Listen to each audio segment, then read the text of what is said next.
Once upon a time there lived in a certain village a little girl. Her mother was very fond of her, and her grandmother loved her even more.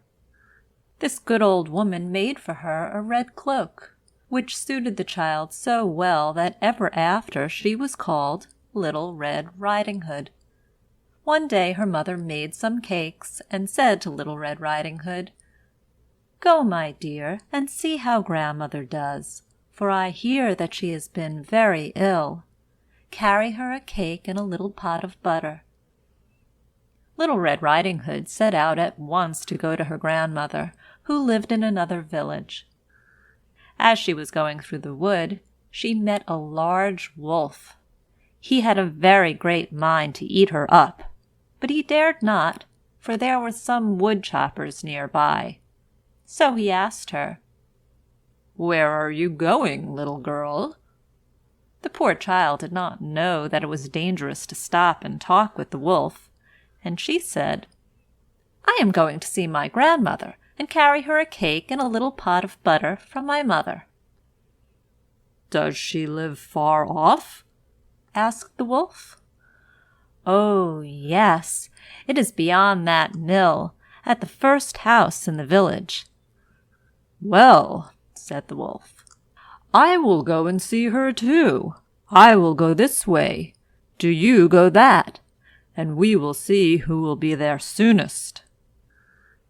At this the wolf began to run as fast as he could, taking the nearest way, and Little Red Riding Hood went by the farthest.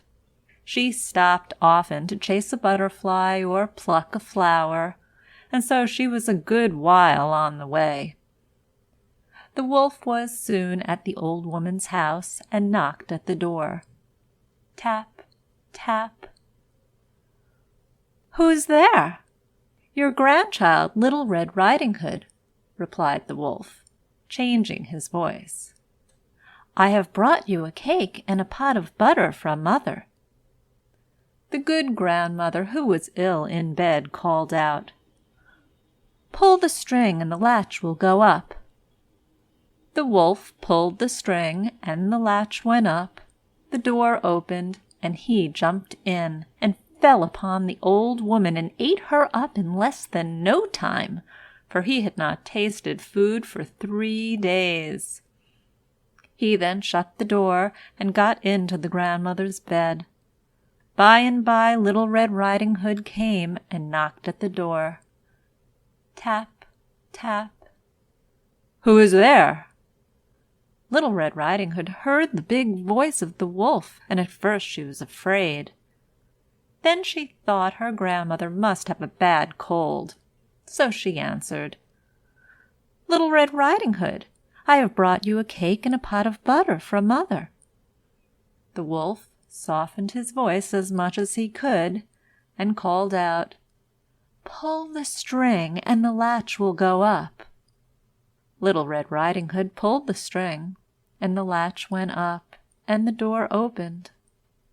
The wolf was hiding under the bedclothes, and called out in a muffled voice, "Put the cake and the pot of butter on the shelf, and come to bed." Little Red Riding Hood made ready for bed. Then she looked with wonder at her grandmother, who had changed so much, and she said, "Grandmother, what great arms you have!" "The better to hug you, my dear." "Grandmother, what great ears you have!"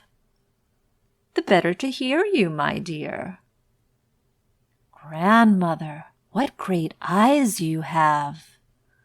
"The better to see you, my dear." "Grandmother, what great teeth you have!" "The better to eat you." And at this, the wicked wolf sprang up and fell upon poor Little Red Riding Hood, and ate her all up.